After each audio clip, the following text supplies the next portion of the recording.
Evangelio de Juan, un encuentro con Jesús. Esta es Pastora Dayanara Muñiz del Ministerio Fruto Vivo y espero en el Señor que esta lectura del Evangelio de Juan te esté permitiendo conocer a Jesús y puedas tener un encuentro, ese encuentro que transforma cualquier vida. En este episodio estaremos culminando el capítulo 1 y nos hemos dado a la tarea de subdividir el capítulo 1 a propósito, con la idea de que puedas conocer y tener una buena base para comprender el resto del capítulo que vamos a estar discutiendo. Así que culminemos el capítulo 1. Lee de la siguiente manera, Juan 1:29. Al día siguiente, Juan vio que Jesús se le acercaba y dijo: "Miren, el Cordero de Dios que quita el pecado del mundo". A él me refería cuando yo decía: después de mí vendrá un hombre que es superior a mí, porque hiciste mucho antes que yo. No lo reconocí como el Mesías, aunque estuve bautizando con agua, para que él fuera revelado a Israel. Entonces Juan dio testimonio: vi al Espíritu Santo descender del cielo como una paloma y reposar sobre él. Yo no sabía que era el Mesías. Cuando Dios me envió a bautizar con agua, me dijo: aquel sobre quien veas que el Espíritu desciende y reposa, es el que bautizará con el Espíritu Santo. Vi que esto sucedió con Jesús. Por eso, doy testimonio de que Él es el elegido de Dios. Al día siguiente, Juan vio que Jesús se acercaba y le dijo: miren, el Cordero de Dios que quita el pecado del mundo. Este episodio es muy importante que sepas que ocurre un día después de la visita de los fariseos a Jerusalén. Juan alzó sus ojos y vio que Jesús venía hacia él. Ustedes se pueden imaginar la emoción que debió haber sentido Juan cuando antes solamente podía hablar o hacer alusiones de Cristo y ahora lo tenía enfrente y ahora podía testificar que Él era Jesús, que Él era el enviado por Dios. Él exclamó: miren, el Cordero de Dios que quita el pecado del mundo. Esta expresión, estas palabras de Juan el Bautista son una continuación del testimonio de Juan. Aunque antes solo podía haber hablado del conocimiento, ahora tenía la certeza, la seguridad, la evidencia de que Él era Jesús, el enviado de Dios. Y ahí fue que Él gritó: el Cordero de Dios que quita el pecado del mundo. ¿A qué se refería cuando decía el Cordero de Dios? Quiero contarte que en el Antiguo Testamento el cordero era un animal que se empleaba para los sacrificios y la sangre del cordero se derramaba para el perdón de los pecados, que los pecados fueran perdonados pero no limpiados. Pero Dios, en su inagotable amor por ti y por mí, proveyó un cordero que realmente quitaría el pecado. Y Dios lo había anunciado o profetizado. Y quiero compartirte un verso donde lo había anunciado, que es en Isaías 53, 6 al 7. Cuando dice: todos nosotros nos descarriamos como ovejas, cada cual se apartó por su camino, mas Jehová cargó en él el pecado de todos nosotros. Angustiado él y afligido, no abrió su boca. Como cordero fue llevado al matadero y como oveja delante de los trasquiladores. Enmudeció y no abrió su boca. El pueblo de Dios había esperado por mucho tiempo este cordero. Y Juan, imagínense la emoción, el grito cuando dije: miren el Cordero de Dios que quita el pecado del mundo. Estaba tratando de dejarles saber en pocas palabras al pueblo que estaba allí que Él era el Cordero de Dios, que tanto ellos habían esperado. Lo principal que debemos ver o observar en estos pasajes es que nos presenta a Jesús como el don de Dios que provee para quitar el pecado. Ese Cordero, ese que es expiatorio, cuya muerte nos limpia y nos permite que tengamos la condición apropiada de limpieza para estar delante de la presencia de Dios. En el próximo versículo, en el 30, lee de la siguiente manera: a él me refería cuando yo decía: después de mí vendrá un hombre que es superior a mí, porque existe desde mucho antes que yo. No lo reconocí como el Mesías, aunque estuve bautizando con agua, para que Él fuera revelado al pueblo de Israel. Juan, de una manera muy insistente y persistente en estos versos, nos está recordando que Él solamente estaba abriendo el camino, preparando el camino para que Jesús, uno que era mucho mayor que Él y que ya existía, cuando se refiere ya existía, está hablando de la eternidad de Jesús, está afirmándonos una vez la eternidad de Jesús. Cuando dice, no lo reconocí como el Mesías, aunque estuve bautizando con agua para que Él fuera revelado a Israel. Juan se refiere, no que no lo haya conocido textualmente, hermanos, porque quiero compartirte que Él era primo de Jesús. Había nacido apenas unos pocos meses antes que Jesús. O sea que aquí no se refiere a que no lo haya conocido, deben haber compartido, deben haber hablado. Se está refiriendo a que no reconoció que Él era el Mesías. No fue hasta el momento que lo bautizó y pudo ver que la paloma descendía sobre él. Fue ahí donde sus ojos espirituales fueron abiertos para reconocer que a quien estaba bautizando era el enviado por Dios. En el versículo 32 lee de la siguiente manera. Entonces Juan dio testimonio, vi al Espíritu Santo descender del cielo como una paloma y reposar sobre él. En el 33 dice, yo no sabía que era el Mesías, pero cuando Dios me envió a bautizar con agua, me dijo, aquel sobre quien veas que el Espíritu desciende y reposa es el que bautizará con el Espíritu Santo. Vi que esto sucedió con Jesús.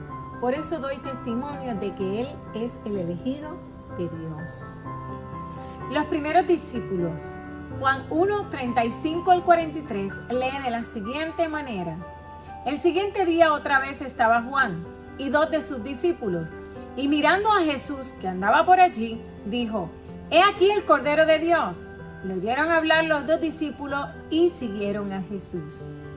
Volviéndose Jesús y viendo que le seguían, les dijo, ¿qué buscáis? Ellos le dijeron, Rabí, que traducido es maestro, ¿dónde moras? Le dijo, venid y ved. Y fueron y vieron dónde moraba y se quedaron con él aquel día, porque era como la hora 10:00. Andrés, hermano de Simón, era uno de los 2 que habían oído a Juan y habían seguido a Jesús. Este halló primero a su hermano Simón y dijo, hemos hallado al Mesías, que traducido es el Cristo, y le trajo a Jesús. Y mirándole Jesús dijo, tú eres Simón, hijo de Jonás, que serás llamado Cefas, que quiere decir Pedro. Al siguiente día quiso Jesús ir a Galilea y halló a Felipe y le dijo, sígueme. En estos relatos estamos viendo, para ubicarnos un poco en contexto, que es el tercer día en el relato o la secuencia que venimos dando el testimonio de Juan. En este momento Juan estaba dando testimonio, número 1, de que en la persona de Jesús, que Él era el Cordero y a que venía, que era a quitar el pecado del mundo. Cuando estos discípulos lo escucharon, vemos que estaban interesados en conocer a Jesús. Esto habla, toda esta serie de versículos que vamos a leer, quiero que puedas notar que está mostrando o revelando el carácter de un discípulo, que es un seguidor de Jesús. Un discípulo no es otra cosa que alguien que sigue a un maestro. Aquí vemos cómo Jesús muestra su interés en aquellos que lo buscan genuinamente. Vemos cómo le dice que vengan y que vengan y que lo sigan. Les está correspondiendo Jesús. Vemos que la terminología que se utiliza aquí de manera consciente para aludir a lo que es el discipulado. Los verbos seguir, que en griego, y el verbo venir y ver, hospedarse y permanecer, todos estos verbos en griego describen aquellos aspectos que nosotros como discípulos debemos tener. Lo que es seguir a Jesús, ver a Jesús y permanecer con Jesús. Estos hombres acababan de tener un encuentro con Jesús.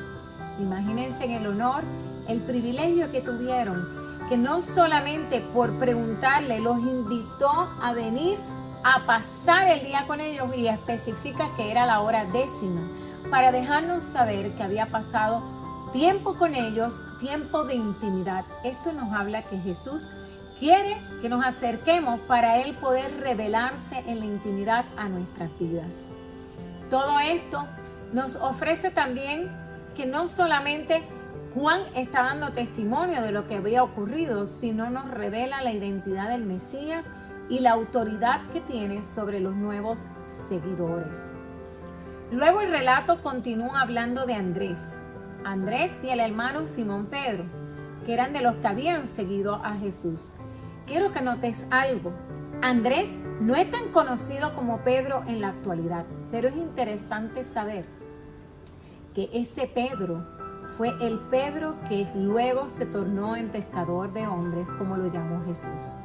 En esta ocasión, Andrés fue el canal de bendición o el instrumento que Dios utilizó para atraer a Pedro. Asimismo ocurre en la vida de un creyente cuando tiene un encuentro con Jesús. Esa gran bendición no podemos quedarnos con ella.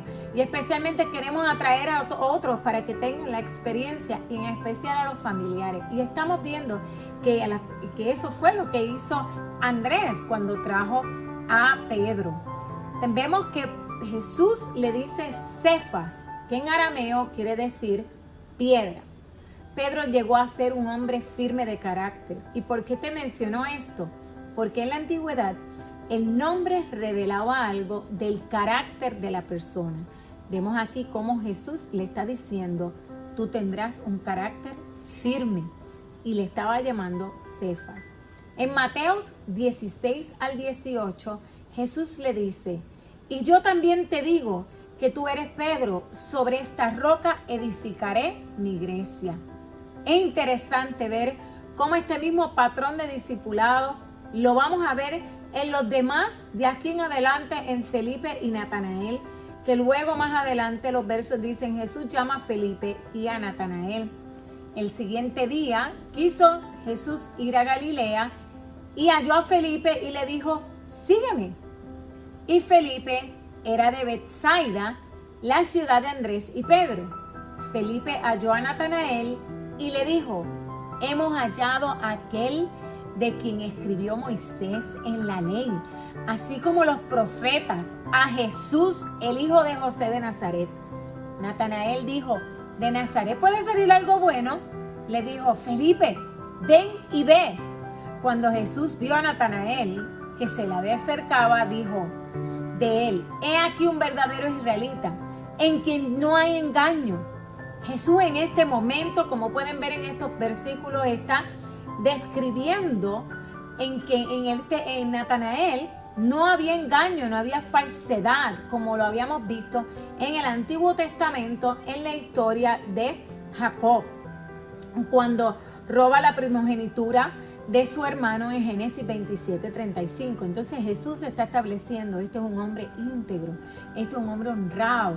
Y vemos que para su gran sorpresa Natanael, Jesús menciona haberle visto bajo la higuera, cuando Jesús le dice en el versículo 48, lee de la siguiente manera, le dijo Natanael, ¿de dónde me conoces? Respondió Jesús y le dijo, antes que Felipe te llamara, cuando estabas debajo de la higuera, te vi. Respondió Natanael y le dijo, Rabí, tú eres el Hijo de Dios, tú eres el Rey de Israel. Respondió Jesús y le dijo, porque te dije que te vi debajo de la higuera, ¿crees? Cosas mayores que estas verás, le estaba anunciando Jesús. Continúa la lectura en el versículo 51 diciendo, y le dijo, de cierto os digo, de aquí en adelante verás el cielo abierto y los ángeles de Dios que suben y descienden el Hijo del Hombre, sobre el Hijo del Hombre. Versículo 48. Le dijo Natanael, ¿de dónde me conoces? Respondió Jesús y le dijo, antes que Felipe te llamara, cuando estaba debajo de la higuera, te vi. Respondió Natanael y le dijo, Rabí, ¿tú eres el Hijo de Dios? ¿Tú eres el Rey de Israel? Respondió Jesús y dijo, porque te dije, te vi debajo de la higuera, ¿crees? Cosas mayores que estas verás. Y le dijo, de cierto os digo, de aquí en adelante veréis el cielo abierto y los ángeles de Dios que suben y descienden sobre el Hijo del Hombre. para sorpresa de Natanael, Jesús está mencionando algo que para él pudiera ser totalmente desconocido. Él estaba debajo de una higuera. La higuera es una planta con gran follaje y probablemente él pensaba que estaba siendo desapercibido. Probablemente lo fue para todos los ojos humanos, pero para Jesús no lo había sido. Vemos cómo Jesús le está dando dos testimonios. Le está hablando de su carácter y le está hablando de lo que lo vio debajo de la higuera. La respuesta de Natanael después de estas palabras con Jesús fue creer y seguirlo. Ahora sabía que Jesús era el Hijo de Dios sin lugar a duda. Jesús le estaba dando pruebas. Y Jesús culmina el capítulo con las siguientes palabras, diciéndole que verá el cielo abrirse y verá ángeles subir y bajar. Esto haciendo referencia a la historia en Jacob, en Génesis 28, cuando Dios le decía que iban a subir ángeles, subían y bajaban. Esta historia él la conocía y Jesús la está trayendo para que él pueda comprender la manifestación del poder de Dios y que ciertamente él era el Hijo de Dios. Vemos ahora una vez más que Jesús deja claro que él es el Mesías, que habría de venir, e introduce por primera vez en el capítulo 1 la frase el Hijo del Hombre. Este capítulo consigna el testimonio de aquellos que se encuentran con Jesús, de quienes reconocen a Jesús son transformados para siempre y quienes descubren la verdadera identidad de Jesús. Continúa conectándote para que puedas seguir conociendo y tener un encuentro con Jesús.